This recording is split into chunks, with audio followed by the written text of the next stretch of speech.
A 19-year-old college dropout built a $9 billion company on a single drop of blood. Almost none of it worked. Meet Elizabeth Holmes, ambitious, driven, obsessed with becoming the next Steve Jobs. She was terrified of needles, so she pictured a machine that could run hundreds of tests from one tiny finger prick. In 2003, she dropped out of Stanford's chemical engineering program to chase that idea. She was 19. Her company was Theranos. The promise: cheaper, faster, painless blood testing. No needles, no labs, just one drop. The machine was called the Edison. It was supposed to run over 200 tests from a single droplet of blood. Holmes styled herself after her idol: same black turtleneck, same low, deliberate voice, same obsession with secrecy. She built a board stacked with power: Henry Kissinger, George Shultz, retired General James Mattis. Not one of them was a scientist. Her stare didn't blink. Her voice never wavered. People walked out of meetings convinced they'd just met the next Steve Jobs. Investors poured in money, hundreds of millions, without ever seeing independent proof the technology actually worked. By 2014, Theranos was valued at $9 billion. Holmes, still in her 20s, became the youngest self-made female billionaire in the world. Fortune put her on its cover. Forbes celebrated her. She gave TED Talks promising to change medicine forever. Behind the scenes was Sunny Balwani, Theranos' COO, and secretly Holmes' romantic partner. Nobody outside the company knew. Inside Theranos, secrecy was law. Employees signed brutal non-disclosure agreements. Departments were walled off from each other. Anyone who questioned the science was pushed out or made to feel replaceable. Fear kept the machine running. Here's the truth: the Edison device barely worked. It was wildly inaccurate, sometimes dangerously so. So Theranos secretly ran most patient tests on modified commercial machines bought from competitors, not on its own technology. To make those borrowed machines work with tiny blood samples, technicians diluted them, a shortcut that could throw off results. For investor demos, employees rigged the process, swapping in fake result screens so the Edison always looked flawless. Inside the lab, scientists grew alarmed. The gap between the pitch and the actual science kept widening. Chief scientist Ian Gibbons had deep doubts about the technology. As legal pressure closed in around him, he died by suicide in 2013.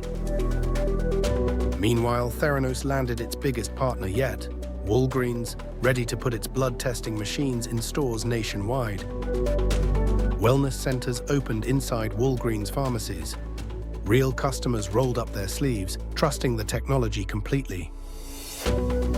But the results coming back were often wrong. False positives, missed conditions, numbers that didn't add up. One patient was wrongly told she might be having a miscarriage. It wasn't true. The test was. Tyler Schultz, a young Theranos employee, happened to be the grandson of board member George Shultz. Tyler noticed the numbers didn't match reality. He raised concerns internally and was met with denial and pressure. Theranos leaned on his own family to silence him. He resigned and quietly became a source for a journalist. The company's lawyers, led by famed attorney David Boies, went after critics hard: surveillance, threats, lawsuits. Holmes' answer to every doubt was the same: deny, discredit, and threaten to sue. That's when Wall Street Journal reporter John Carreyrou got an anonymous tip that something was very wrong. He spent months digging, interviewing former employees, doctors, and patients who'd gotten test results that made no sense. Piece by piece, the evidence stacked up against everything Theranos had told the public. In October 2015, the Journal published its story. The headline alone shook Silicon Valley. The technology didn't work. Theranos denied everything and attacked the reporting. But this time, the story didn't go away. Federal regulators started paying attention. So did investors who'd trusted Holmes's word alone. Inspectors found serious deficiencies inside Theranos' labs, problems serious enough to threaten patient safety. Theranos was forced to void or correct hundreds of thousands of blood test results it had already sent to real patients. Walgreens ended the partnership and sued.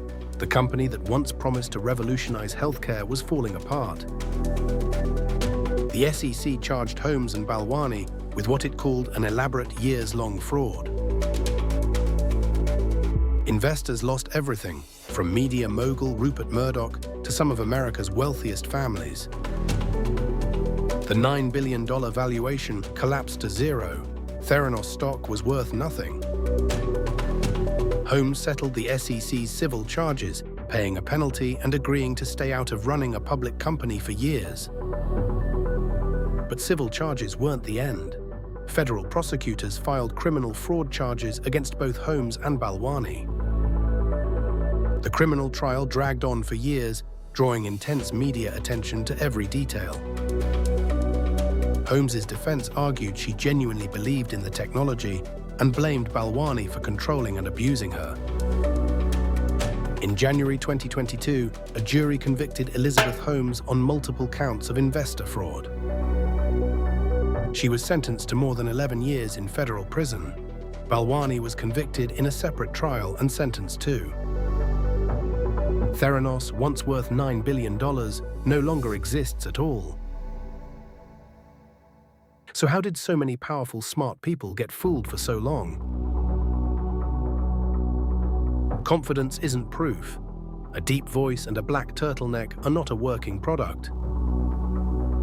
There's a line between fake it till you make it and outright fraud, and Theranos crossed it for over a decade.